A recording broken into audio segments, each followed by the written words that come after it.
Hi guys, welcome to the Citizen channel. I hope you're all staying safe and well. Please, if you are new to this channel, please push that subscribe button. We do everything City, past and present here on these little vlogs, so I do try and inform and entertain, and there's some links on screen as well for Facebook and Twitter where I do post loads of City stuff. So if you follow a friend me on there, I do check every few days and follow and friend everyone back. And if you do get a chance, please have a check out my film and TV channel as well, which I try and inform and entertain on there, and all the latest films and TV drama here in the UK and from around the world. So if you can check that out, that will be fantastic. Anyway, hope you enjoy today's feature. Right, we look forward to the visit to Bruges, don't we? Club Bruges versus Manchester City, of course, at the Jan Bredel Stadion on Tuesday the 19th of October 2021. So a little preview of that one, 5:45 p.m. UK time. That'll do for me. I'm up early the following morning. I know it's not ideal for some people, obviously, if you're getting home from work and stuff like that.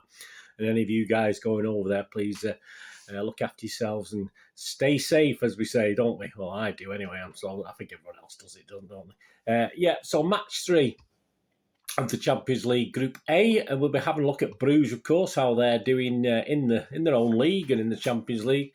Of course, I'll be trying to predict our starting 11, and I'll give theirs a miss. I've no knowledge. I'm not going to pretend I've got any real knowledge of Bruges, so I'm not going to attempt to do their starting lineup. I could easily take the last 2 or 3 games and make a stab at it, but no, that'll just be silly, won't it? So I'm not going to do that, but I'll predict ours anyway. And the match is being shown on BT Sport.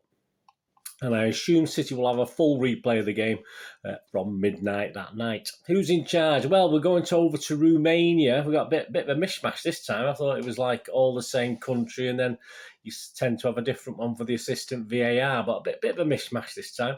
The referee is Istvan Kovacs from Romania.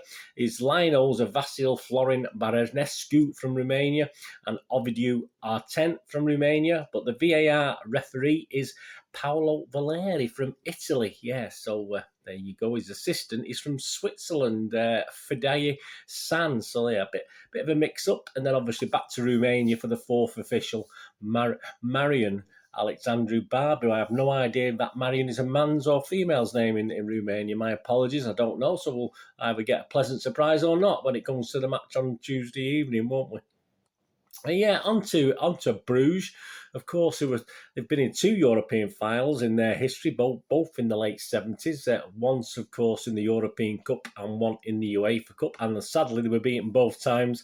Not at the time. I mean, I must admit, I'm not at the time. At the time, I wanted English clubs to do well in Europe. Now, as far as I'm concerned, it's City or nobody else. But at that time, as a young man, obviously I didn't mind that. But of course, we were beaten both finals by a well-known English team. But please check out my little History Boys blog, a little bit of more information on Bruges' history, etc., etc. Okay, we don't have any match history, of course, yet, but that'll soon be sort of sorted on Tuesday and then in the rematch, won't it? So that'll be good. Odds to win the match, please, Chair. I don't condone gambling in any way, but if you watch my little odds show, I just a little bit of extra interest in a charity bet as well. Which, yeah, we're winning a few quid now on that. It's got after a quiet start. We seem to be, I think, out of the last 5 weeks, I've won in 4 of them, so we're okay at the moment. So give that a watch. But the general odds to win the Champions League, City and PSG, you can still get 4-1.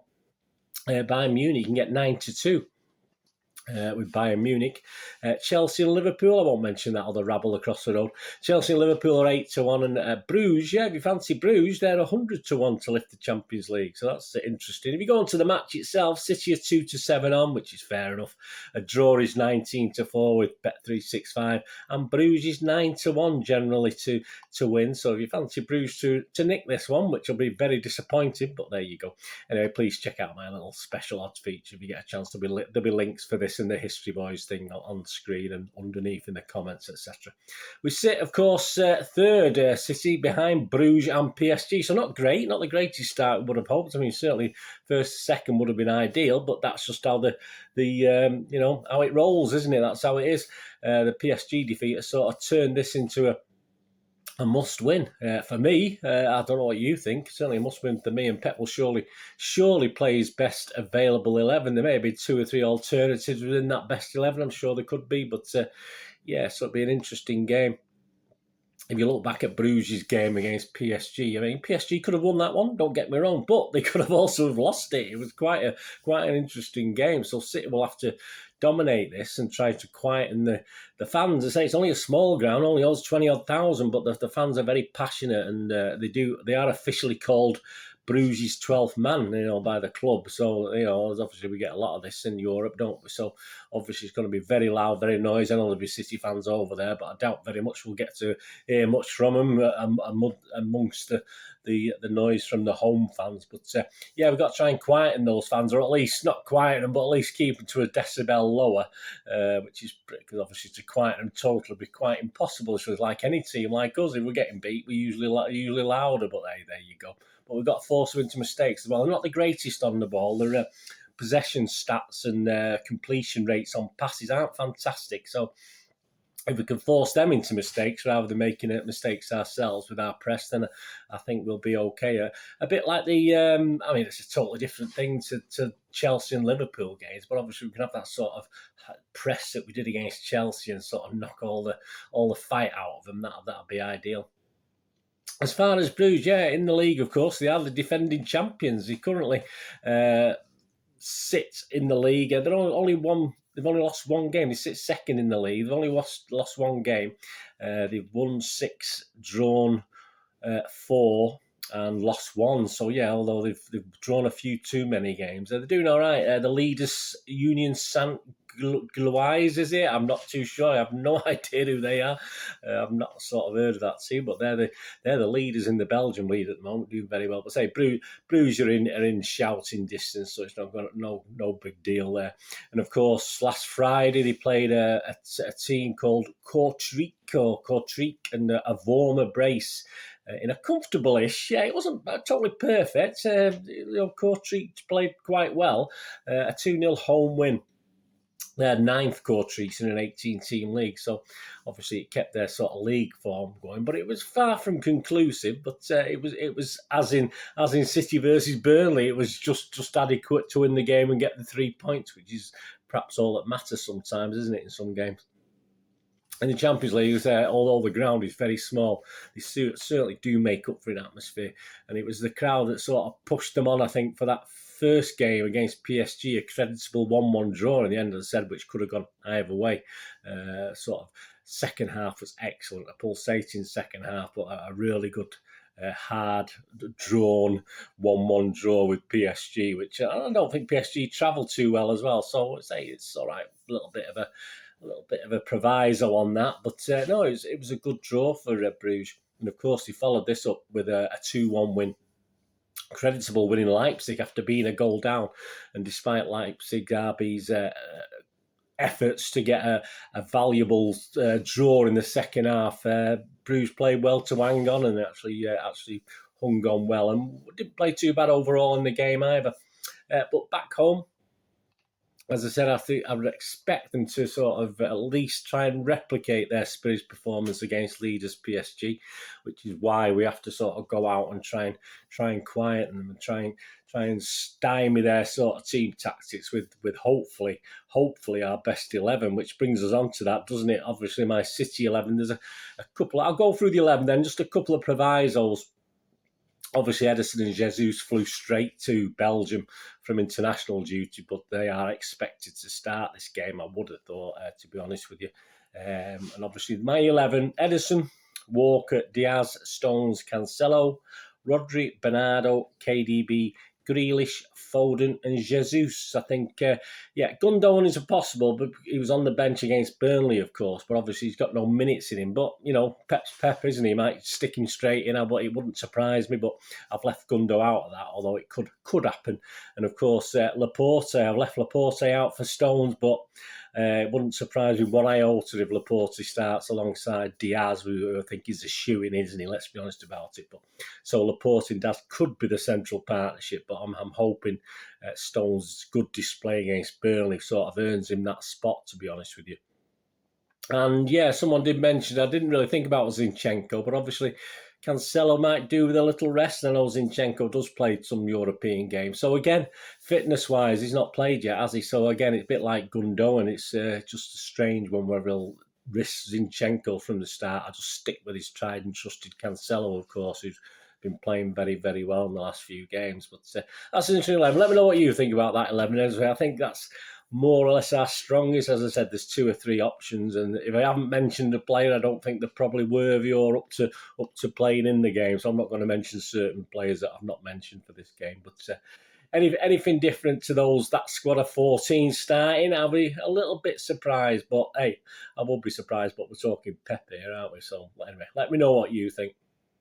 Couple of match quirky stats, yeah. In all European competition, Bruges are winless in 12 matches against English opponents. They've drawn 3 and lost 9. This is since beating Chelsea 1-0 in the Cup Winners' Cup in February 1995. That's a long time ago now, 26 years. Don't feel it, but it is. City have won 5 of their 6 European matches against Belgian opponents, of course, losing the other 2-0 against Standard Liège in November 1978, but we did stuff them 4-0 at home, so not too bad. In the UEFA Cup, their last match against a side from Belgium came in October 2003, of course, against KSC Lokeren, a 1-0 away win in the UEFA Cup. Over 5,000 City fans there that day, made up about half the crowd, didn't they? Were you there that day? I don't really have the cash to go to these European games, but a goal from Nicolas Anelka on that one, but you might remember that yourselves. And of course, Club Brugge finally are unbeaten in the last 4 group stage games in the UEFA Champions League. They've won 2 and drawn 2, so they're on a bit of a mini run themselves, picking up 8 points in the process. This is their best points haul over a run of 4 games in their history in this competition. And of course, only once have they gone 5 consecutive games without defeat in the UEFA Champions League. So let's hope we can put a stop to that one. This was during a run of 6 ending October 2019, 1-1, drawn 5. So they're not great on the victories, but they do get quite a few draws. So there you go. That's a quirky stats. Yeah, I mean, that's about it. I mean, please tune in. I will, even though it's an early kickoff, I won't be able to get the match report out until the Wednesday daytime. So please listen back in, set that notification button there, listen and watch back in for Wednesday morning, Wednesday lunchtime, and I'll have the match report out, of course, on this Bruges Manchester City game, including, of course, the ratings from the MEN and my own little ratings as well. And as I said, if you can check out the links will be there. If you can check out my other 2 Bruges video vlogs, if you like, the History Boys, and of course the Odd Show as well. If you can check those out before game time, and you fancy little flutters, you'll see what my little views are, and I might help guide and help put you off certain things if you know I'm having a go on them anyway. But all I can say is thanks for watching today, and as I said, I'll reiterate, if you're going across to Bruges, please stay safe, and I hope there's not too many problems out there. I believe the Belgian police can be a bit lively at times, but if we behave ourselves, I think we should be okay. But fingers crossed. Anyway, thanks for watching, guys. What are you going to do the rest of the day? Have a great one. Look after yourselves, look after your friends, look after your families. More important, let's all look after each other. So we meet here again on the Citizen channel, or perhaps you have a flit across, please. Check out my film and TV channel if you get a chance to try and inform and entertain on there on everything to do with UK TV and films worldwide on there. So have a look at that if you get a chance. But otherwise, if it's back on here, fantastic. I only ever ask you one thing, if you don't have, please. Stay safe, Blues. Come on, City. Thanks for watching. Bye for now.